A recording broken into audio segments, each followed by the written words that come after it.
Hi, class. This is Mr. Cromwell. This time I want to talk about your week 5 assignment. Okay. Let's take a look at it here. I'm going to open up the pages. Um, it is called, you go into the classroom, go into the main classroom page, go to the bottom to week 5, and you'll see week 5 summative assessment, making writing decisions and reflection. Okay. This is a very significant assignment. Because it kind of brings together everything we've gone over in the class and asks you to give your feedback on it, to reflect on it. Okay. It is also the assignment with the highest point value attached to it. So, if you're falling behind in the class right now and you need to make up some points, if you do well on this, that can help you very much. I believe the assignment is worth 195 points. So take it seriously, do your best on it. Be thorough with it. That means answer all questions. We'll look at it in a second, but I just want to say these things. First, it is also the only assignment where you can earn what is called a digital badge. We talked about that at the beginning of the class. And when I open the assignment, there'll be more information on it. So let's open it now on a digital badge. Okay. A digital badge will be something you can earn if you get a minimum grade of 74% on this assignment. Now, when we have it open, you can read more about that at the top of the instructions. I'll read the first sentence. You have an opportunity to earn the Reflective Communicator digital badge when you earn a minimum grade of 74% on this assignment. Learn more about general education digital badges, and there's a link here for you to learn more about that. And so this can help you. You can put, if you earn a digital badge in this class for this assignment, you can put, this is something you can put on your resume. This is something you're going to put on your LinkedIn page. It'll give you a kind of a professional credential where you will have shown that you can demonstrate what this assignment requires. Okay. Let me read the next sentence here. As a professional in the workplace, you will often use feedback from others to improve your work. Feedback from your boss or peers can be used to enhance the effectiveness of your written communication. Record situation, okay. Reflection and assessment are also important to the writing process. Okay. All right. So I'm going to let you read the rest of this yourself, but just bear in mind, you can earn a digital badge. You want to pass this assignment to earn as many points as you can, and you want to get at least a 74, so you can earn a digital badge. And to learn more about the digital badges, just open this link here. Okay. And so, if you apply for a job, this can be part of your portfolio to show to an employer that you earned a digital badge on this assignment to demonstrate that you're a good communicator. Okay. All right. So that's enough of that about the digital badges. I'll let you read the rest of that on your own. Okay. Like the previous assessments that that you've done in the class and that I've made videos for, this one also involves a worksheet, and that one is right here. This is what you're going to click on and complete and submit for this assignment. Okay. I've just highlighted it. It's called Making Writing Decisions and Reflection. Okay. Again, as usual, also, please watch whatever videos are included from additional Phoenix instructors, whatever links are here. Review those. Here's the rubric here, as usual, also, that gives you an overview on how to complete the assignment as effectively as possible. Okay. What are the different levels of success for this assignment? Okay. And you want to strive for your best. Okay. All right. So you're going to read this, and I'm going to open up the link. I already have it open. It's right here. All right. All right. So this is what the worksheet for this one looks like. At the bottom, there are 10 questions that you have to answer. Okay. And this is the bulk of the assignment here. You have to answer these 10 prompts. We'll get to those in a second, but that's what you'll have to do. When you open up the document, though, you're going to read the top part first before you get to the 10 prompts. All right, this is very important here, this first sentence. Select at least 3 of your discussion posts, initial responses, or completed assessments from this course to use as you complete the activities below. Okay. All right. So what it's asking you to do is you're going to pick your best work from the class. You can even include in journal entries also. I will allow that. That used to be part of the instruction. So you're going to go back in the class.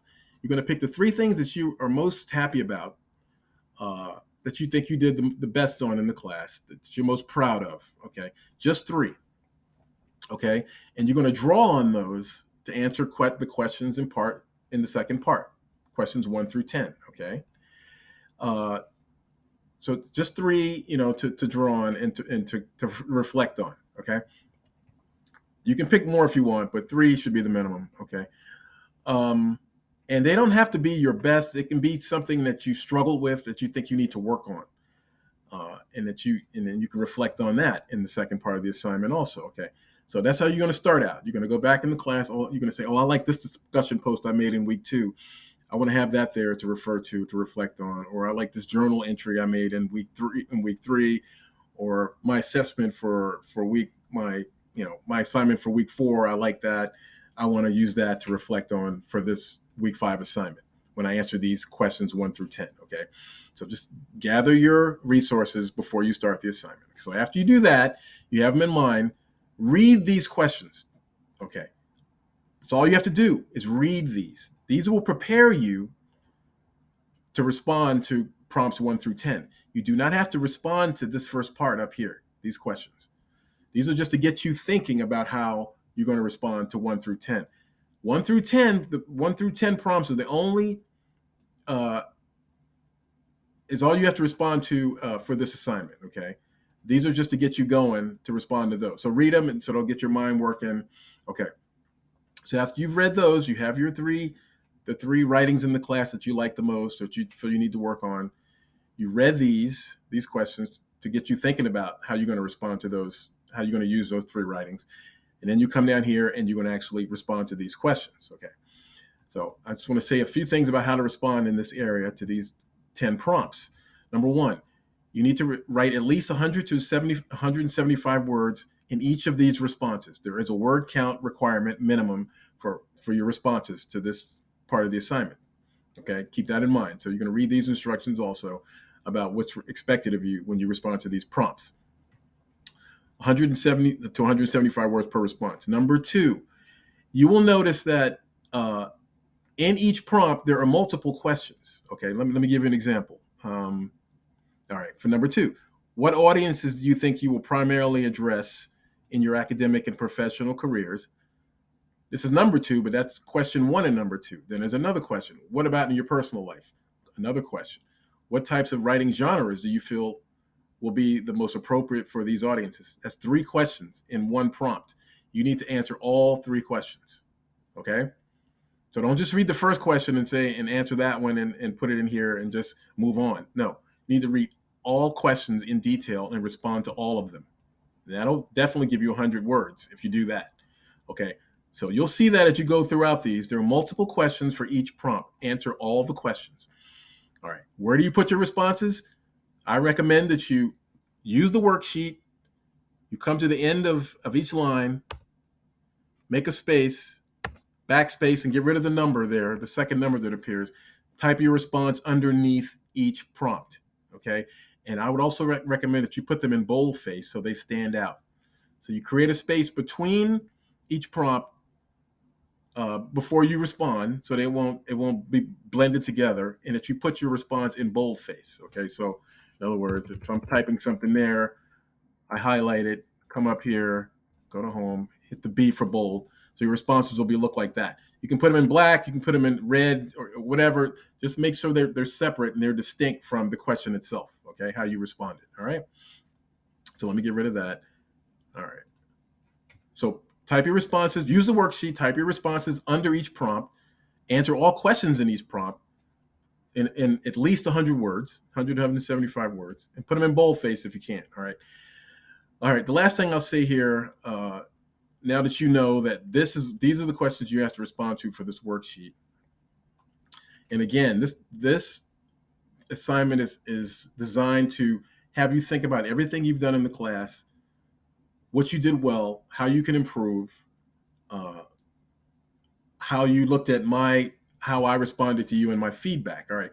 So the first question is about genre. Okay. So if you need to remind yourself what genres are, writing genres are, go back in the class and review some of the materials we've gone over in the class. Okay. Writing genres are different types of writing, emails and poems and books and magazine articles, newspaper articles, blog posts, social media posts, different types of writing, whatever that is a different genre. Each type of writing is a different genre. Okay. All right. So question one covers that. Question two focuses on audience, who you're going to be writing to in your life in the future, who you write to now, so on and so forth. All right. These are things we've covered in the class. Part of the rhetorical situation. Okay. Keep that term in mind. You should know what that is at this point in the class. If you do not, you need to go back and review some of the resources in the class about the rhetorical situation. So question one is about genre. Question two is about audiences. Answer all questions in each prompt. And then you're going to get down to something a little more fun. You're going to discuss what your favorite work was in the class for questions 3 and 4. Okay, it's going to focus on, you're going to identify what your favorite work was in the class, why you liked it, so on and so forth, and answer all the questions that are asked in 3 and 4. Questions 5 and 6 focus specifically on the feedback that I gave you in the class on your assignments. What did I say about your work? In what areas do you need to improve? Did I give you encouragement? Was my feedback positive? What did I say? How can you improve based on my feedback? Okay, that's questions 5 and 6. Answer all questions in 5 and 6. Okay, questions 7, 8, and 9 are very, very important. What you're going to do for these, starting with question 7, is you're going to actually retrieve an example of some of your writing from the class. It can be from a discussion post, from one of your assignments, even from a journal entry. That's fine. You're going to cut and paste it here, okay? And so and what you're going to do is you're going to revise it, okay? You're going to write it in a different way than you wrote it in the class, okay? So for number 7, you're going to actually cut and paste it here. You're going to, and so I can see what it is, okay? And you're going to answer these questions specifically. You're going to identify who your audience was for that. If it was a discussion post, maybe your audience was me and your fellow classmates. What was the purpose of it? What was the genre? Obviously, it was a discussion post. That was the genre.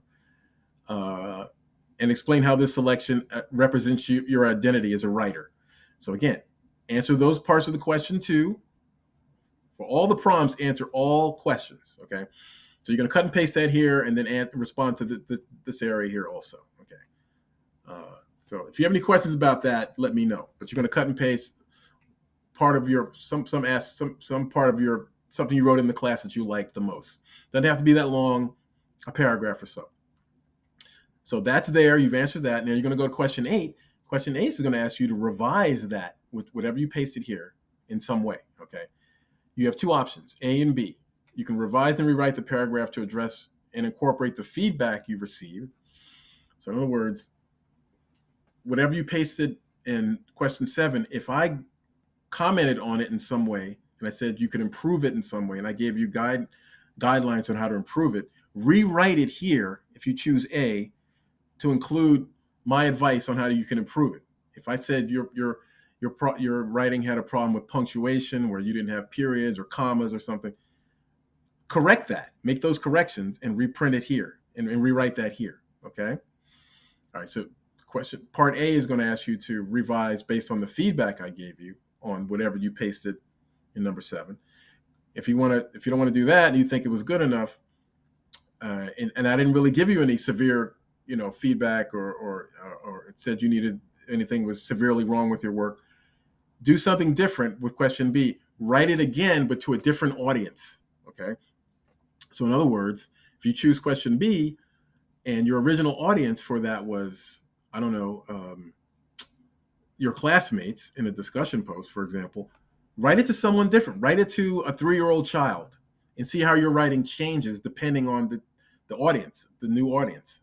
Because a 3-year-old child audience is different from 25, 26-year-old classmates, okay? So that'll give you some practice in changing your voice, changing your approach, your audience. The rhetorical situation changes when the audience changes. You get that? You get what I'm saying? Okay. So this will be a fun way to practice. If you feel your writing is good enough, doesn't need to make corrections, okay? I said a 3-year-old child, you can write it to your grandmother, the same thing you pasted in number 7. Rewrite it, this time to your grandmother, to the President of the United States, okay, President Biden, okay, to you. Just imagine someone you can write it to, your favorite sports hero, okay, or somebody like that, some celebrity, okay.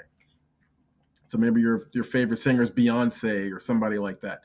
Imagine revising what you wrote in, you pasted in question 7, writing that same thing to Beyonce, and see how your writing would change based on writing to Beyonce, that new audience, or President Biden or something. Okay, if you don't understand that, let me know that also. But this is questions 7, 8, and 9 are very important. Question 9 is asking you to comment on the revision you made in 7 and 8. Okay, so here it is. Compare the original paragraph you selected in question 7 to the revised paragraph you wrote in question 8. What did you consider as you made decisions about what to revise and rewrite? Okay, again, so respond here in at least 100 words, 100 and 175 words. What changes did you make and why? All right. And then question 10 is pretty straightforward. It's about feedback also. Okay. So I'm going to wrap it up here. Let me know if you have any questions as usual. I'm always here to help. Thank you. Bye-bye.